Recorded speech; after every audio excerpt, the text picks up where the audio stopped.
J'en ai bien besoin du téléphone pour envoyer des SMS au maire de France pour les parrainages. C'est ça, oui. bien sûr. Et justement, Éric Zemmour cherche à dynamiser sa Et campagne. oui, le candidat qui a monopolisé la parole et donné le tempo des débats à l'automne stagne dans les sondages. On ne parle plus de ses sujets de prédilection effacés par le variant Omicron. Éric Zemmour entend donc donner un coup de boost à sa campagne. Fort de son succès à Villepinte, le candidat bûche en ce moment sur un nouveau meeting, probablement fin janvier ou début février. Le lieu, on ne sait pas encore. La salle non plus, ni la grandeur de la salle. 15 000 personnes, ce serait bien, explique l'entourage de Zemmour. Oui, mais une telle salle avec une telle capacité, ça coûte cher. Sauf que ce n'est pas un problème pour le candidat. Tant qu'on a de l'argent, on va le dépenser, explique un proche de Zemmour. Je vous rappelle quand même qu'Éric Zemmour a récolté plus de 2 millions d'euros de dons. L'équipe du candidat qui a pour ambition de faire un meeting par mois. Ensuite, Zemmour veut renouer avec le terrain, multiplier les déplacements, un par semaine, dit-il. Partir à la rencontre des Français, plutôt éloignés des grandes villes. Zemmour veut élargir sa base, il veut convaincre un électorat rural et populaire.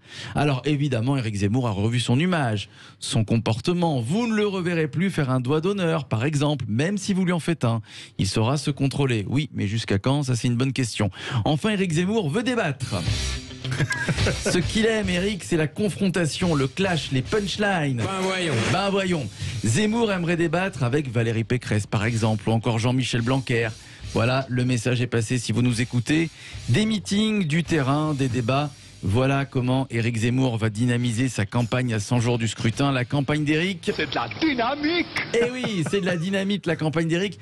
Philippe Bilger, il a trop d'ambition. Éric Zemmour, tiens, je vous rappelle qu'il lui manque 200 parrainages encore. Hein. Sur 500, ça c'est fait beaucoup. Non, mais il est presque nécessaire d'avoir de l'ambition lorsqu'on prétend évidemment se présenter à l'élection présidentielle et être qualifié pour le second tour. Mais mon cher Philippe, vous avez évoqué le doigt d'honneur d'Éric Zemmour. Sur le plan de la vulgarité, il n'a pas de souci à se faire parce qu'il a pas mal de rivaux dans ce domaine. Hein. C'est pas faux, c'est pas faux. Le quinquennat de Macron s'achève, il est temps de faire le bilan, mon cher Philippe. Exactement. Alors nous allons faire un bilan assez particulier, un inventaire particulier, celui de ces petites phrases qui ont fait polémique. Alors il y en a beaucoup de petites phrases. J'en ai choisi 5, ce sont mes préférées. Très bien. Une majorité de femmes, pour beaucoup illettrées. Vous vous en souvenez, ça, il était ministre quand il l'a dit. Des Gaulois réfractaires au changement. Ne rien céder aux fainéants, aux cyniques et aux extrêmes. Des gens qui réussissent et des gens qui ne sont rien. Il l'a dit, c'est Emmanuel Macron.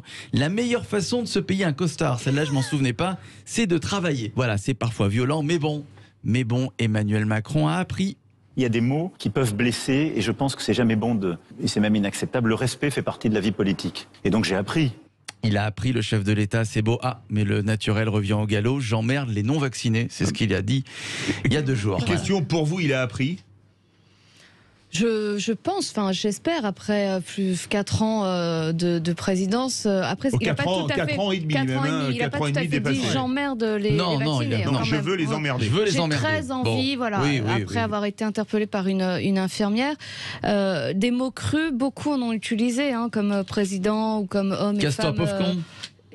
Par exemple, certains avaient parlé, après c'est peut-être des propos rapportés, vous nous direz Didier Lebret, des sans-dents. Voilà, donc après on est dans une élection où j'ai l'impression que le parler cash et voire parfois le parler clash trash.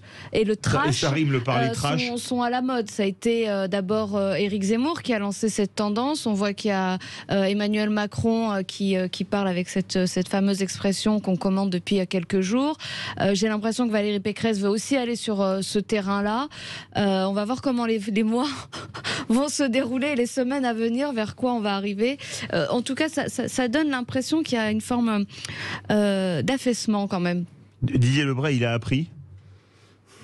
Je ne sais pas si on apprend, comment dire, de ce qui ne sont pas au fond des erreurs, mais qui sont des calculs politiques. Donc je ne sais pas si c'est la question de l'apprentissage se pose. Je crois que c'est une stratégie qui est mise au point et c'est une façon de marquer l'entrée très clairement en campagne d'Emmanuel Macron.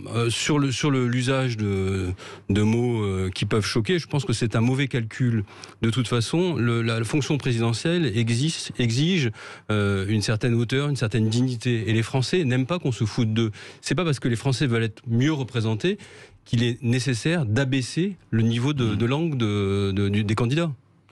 Merci beaucoup Philippe Rossi. Bien, je vais voter pour lui. Ah ben, vous avez combien de signatures? Le vrai président. La mienne déjà. Je suis pas maire. Donc votre signature sert à rien. Excusez-moi, elle ne vaut pas plus que celle de Ligue Action de Philippe Bichère.